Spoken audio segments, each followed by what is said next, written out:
आखिरी वीडियो में हमने देखा। तुम ऐसा क्यों कर रही हो, हमें जाने दो। अच्छा सवाल है, मैं ऐसा क्यों कर रही हूँ, जानना चाहोगे? आखिर सीमा ऐसा क्यों कर रही है, इसकी क्या वजह है और इन पांचों ने दरवाजे के पीछे ऐसा क्या देख लिया जो ये इतना डर गए? अब आगे। अब सीमा सबको अपनी कहानी सुनाती है। एक बहुत ही सुंदर गांव होता है जहां हर जगह हरियाली ही हरियाली होती है। सीमा इसी गांव की रहने वाली होती है।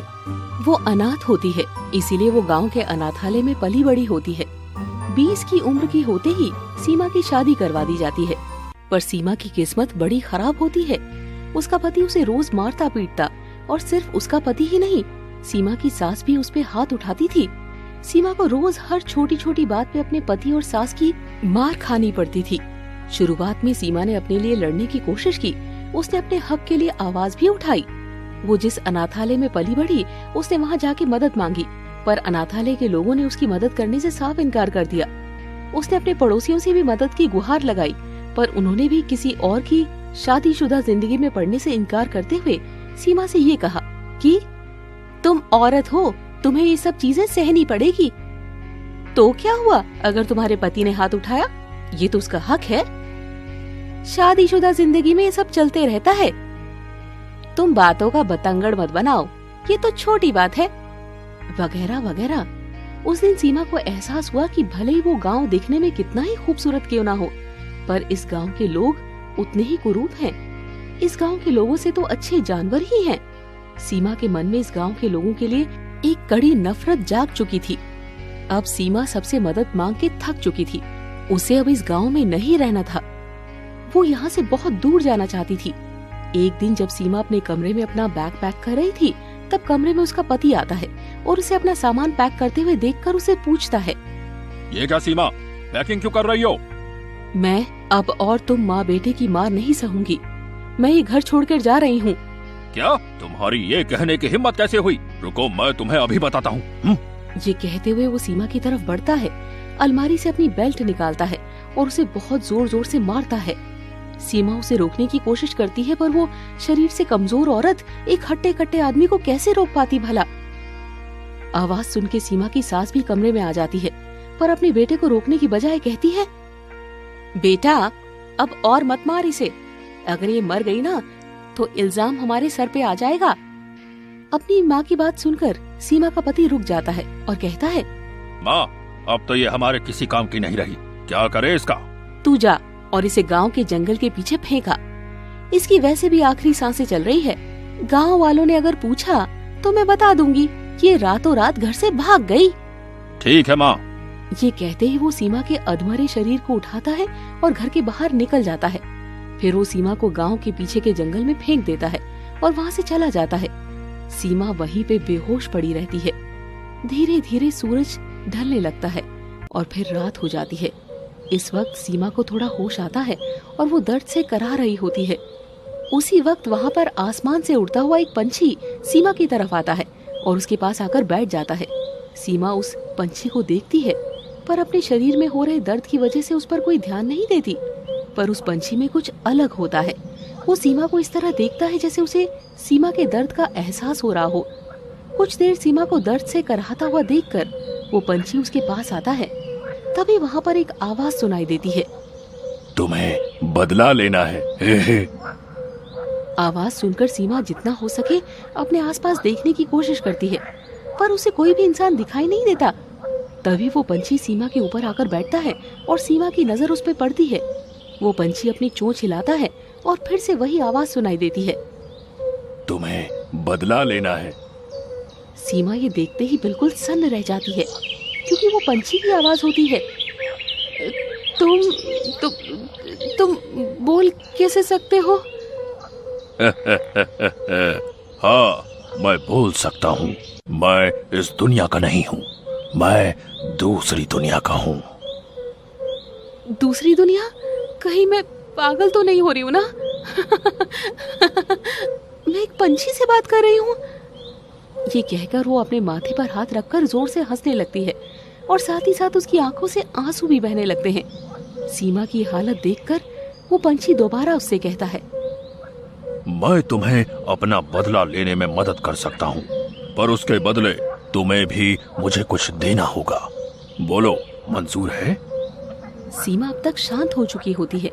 पंछी की बात खत्म होते ही वो उसे जवाब देती है, पर मेरे पास तुम्हें देने के लिए कुछ भी नहीं है। नहीं, जो मुझे चाहिए वो सिर्फ तुम्हारे ही पास है। पर क्या? वो मैं तुम्हें वक्त आने पे बताऊंगा। ठीक है, फिर मुझे उन जानवरों से बदला लेना है, पर मैं अभी उस हालत में नहीं हूँ कि मैं उनसे बदला ले सकूं। तुम उसकी चिंता मत करो। ये कहते ही पंछी अपनी आंखें बंद करता है और उसके शरीर से एक सफेद रंग की रोशनी निकलती है जो सीमा के शरीर में जाके समा जाती है। देखते ही देखते सीमा के शरीर के सारे घाव ठीक हो जाते हैं। सीमा फिर उठ बैठती है और वो पंछी से कहती है, थैंक यू, आज मैं सिर्फ तुम्हारी वजह से जिंदा हूँ। बोलो, मैं तुम्हारा ये एहसान चुकाने के लिए क्या कर सकती हूँ? जैसा कि मैंने तुम्हें बताया, मैं दूसरी दुनिया से आया हूँ और वो दुनिया इस दुनिया से हूबहू मिलती है, जिसका मतलब है कि मेरी दुनिया में भी एक और सीमा है। क्या?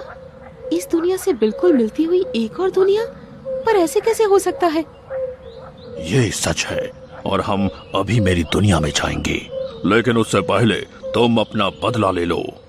सीमा बस अपना सर हिलाती है, फिर वो उठती है और गांव की तरफ चल पड़ती है।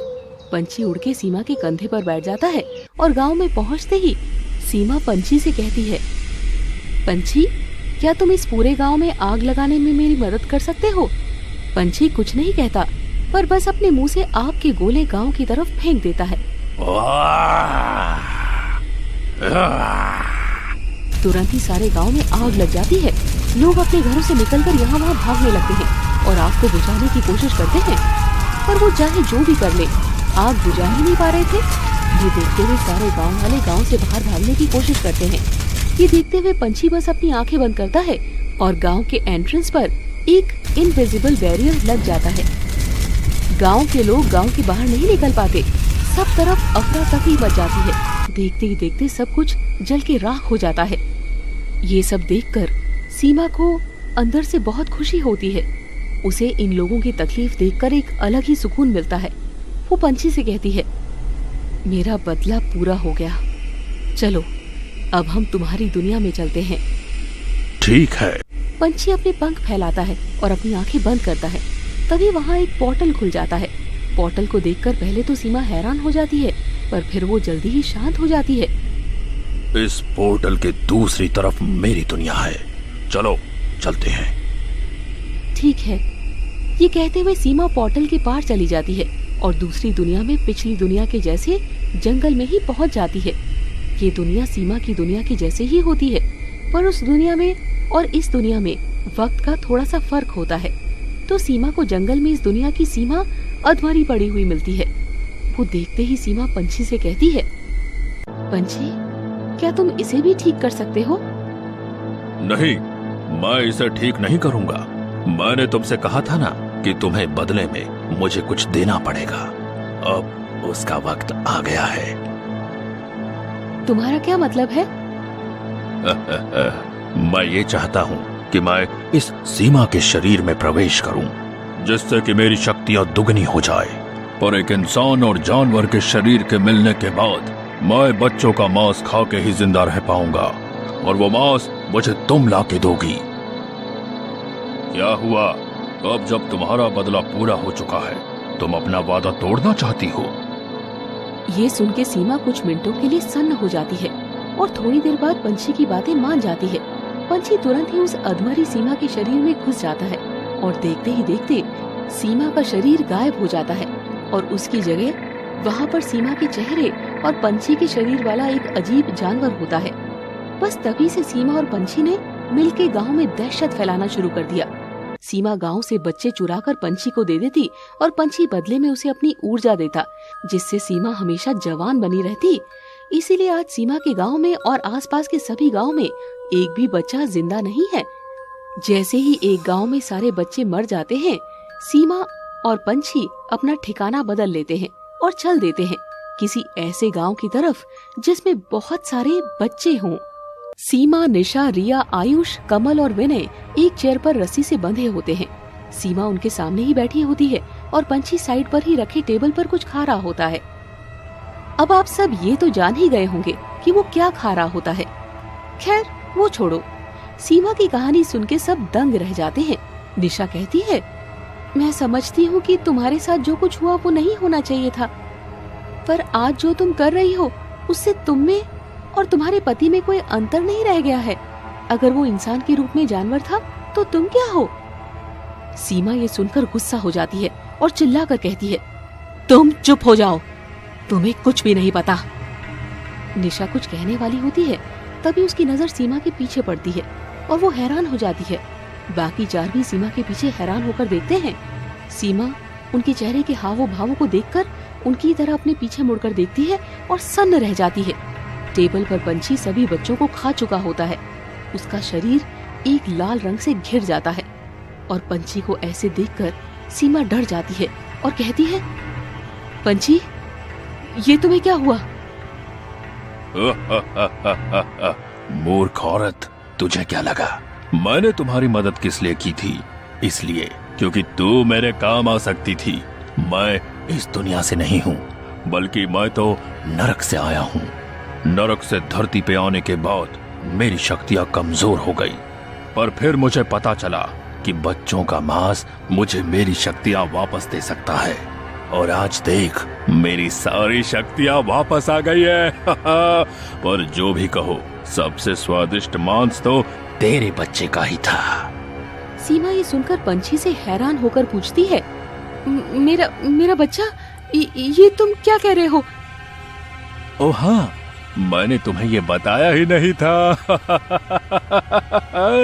जिस सीमा के शरीर पर मैंने काबू किया था ना, वो माँ बनने वाली थी। जब मैंने उसके और मेरे शरीर को मिलाया था, तब मुझे पता चला था और उस वक्त मैंने समय को रोक दिया था ताकि मैं उस बच्चे का मांस खा सकूं।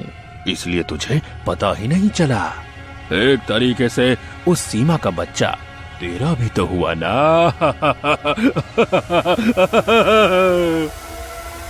ये सुनकर सीमा दंग रह जाती है और वो जोर से चिल्लाते हुए पंछी की तरफ हमला बोल देती है। ये सब वो पांचों बच्चे देख रहे होते हैं और सीमा की मदद करते हैं। सब एक साथ पंछी पर धावा बोल देते हैं, पर वो पंछी कुछ नहीं करता।